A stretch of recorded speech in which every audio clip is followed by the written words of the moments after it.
kuptojmë, thoni që ju po dëmtoni imazhin e Shqipërisë, por nuk jemi vetëm ne.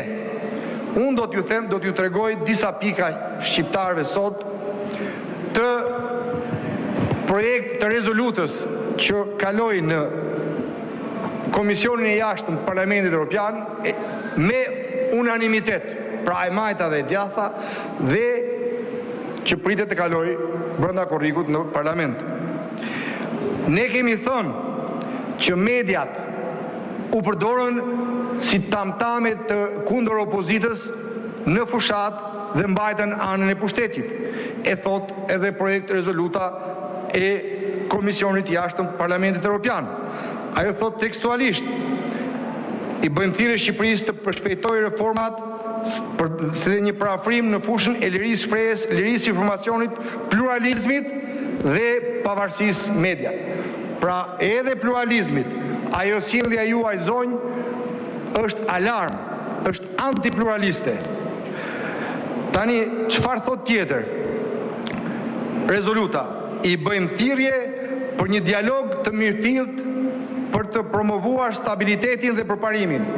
Pra ju e keni futur këtë parlament në destabilitet, duke mohuar çdo dialog dhe duke konsideruar kundërshtarin politik si armik. Nuk e thot Partia Demokratike vetëm, e thot Parlamenti Evropian, sepse ju opozitës i vërsulni skapin, gjykon, gjitha. Kjo është detyra juaj ndaj opozitës dhe jo dialog i mirëfillt dhe stabilitet politik. Parlamenti Evropian thekson në rezolutën se nevojën për mbikëqyrje efektive parlamentare për funksionimin e institucioneve. Këtu parlamenti, siç e dim gjithë, është shndërruar në një noter qorr të çdo akti korruptiv dhe kriminal të qeverisë. Këtu funksionon Partia Shtet dhe Parlamenti është vegël e Partisë Shtet. Të njëjtën gjë thot rezoluta edhe për balancën e pushteteve. Partia Shtet e ka zhdukur balancën mes pushteteve. Rezoluta e Parlamentit Evropian thekson se zgjedhjet u zhvilluan në një mjedis thellësisht të polarizuar dhe garuesit nuk kishin kushte të barabarta. Pra tregon që shteti elektoral, krimi dhe kartelet, VKM-t e dala në kundërshtim me ligjin për blerje vote, patronazhimi i treni bullgar dhe gjitha ishin pabarazia që u lëritse në këtë garë. Dhe nuk e themi ne, e thonë parlamentarët evropian. Parlamenti Evropian në këtë rezolutë shpreh qetësimin se partia në pushtet përfitoi nga përdorimi i gjerë i burimeve administrative. Pra, thot qartësisht se në Shqipëri Sultan Surreli ngriti një shtet elektoral në funksion të fitores dhe të farsës dhe jo në funksion të qeverisjes. Çfarë thot më tej rezoluta? Rezoluta bën thirrje për respektim dhe mbrojtje të drejtave të njeriut nga ana e qeverisë. Këtu të drejtat e lirisë të njeriut janë varësi të humorit të sultanit. Ai cakton kush dhunohet, kush mbrohet, kush burgoset. Ai cakton karteleve, porte, tendra dhe koncesione, ndërsa qytetarët e lirë dhunohen si të ishin kriminal. Çfarë thot tjetër? Kujton se Shqipëria duhet të mbrojë të drejtën e pronës. Po ku është tu drejta e pronës në Shqipëri? Gjipeja tokë publike u kthye tokë private e kryeministrit. Dhe për këtë arsye Ardit Bido, një nga bekuesit e këtij transformimi të madh, do shpërblej nga sultani, sepse pronën publike e ktheu në pronë private të sultanit dhe e sjell këtu në parlament. Ja, pra ky është mesazhi që jepni ju, edhe shqiptarëve, edhe Parlamentit Evropian për pronat. Shpreh shqetësim rezoluta, serioz për trajtimin e dënave personale, po çfarë është? Është damkosje e patronazhimit tuaj.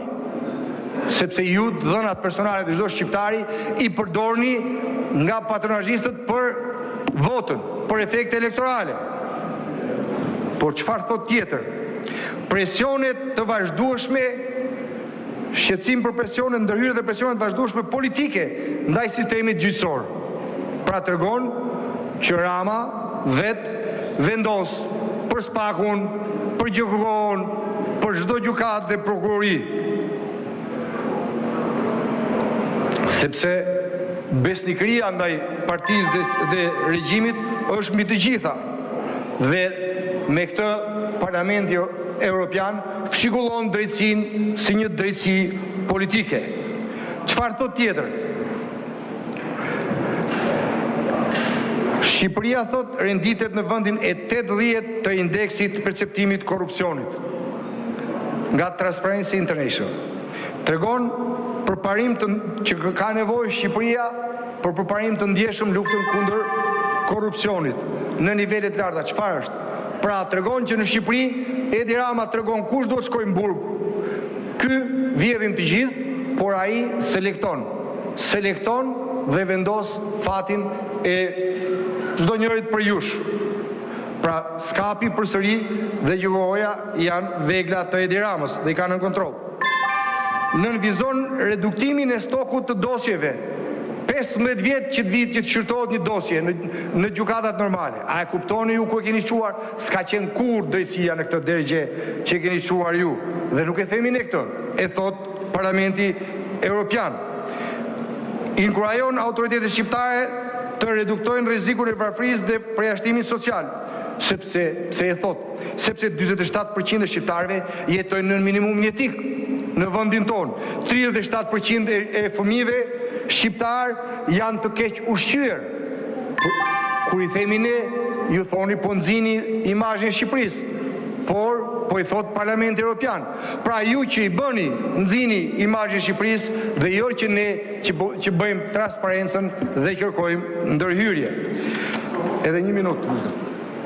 Tani zonjë, Parlamenti Evropian shqetësimin për përpjekjet për të ndikuar dhe kontrolluar mediat nga aktorët politik përfshirë përmes reklamave shtetërore, pronësisë jo transparente të mediave dhe presionit.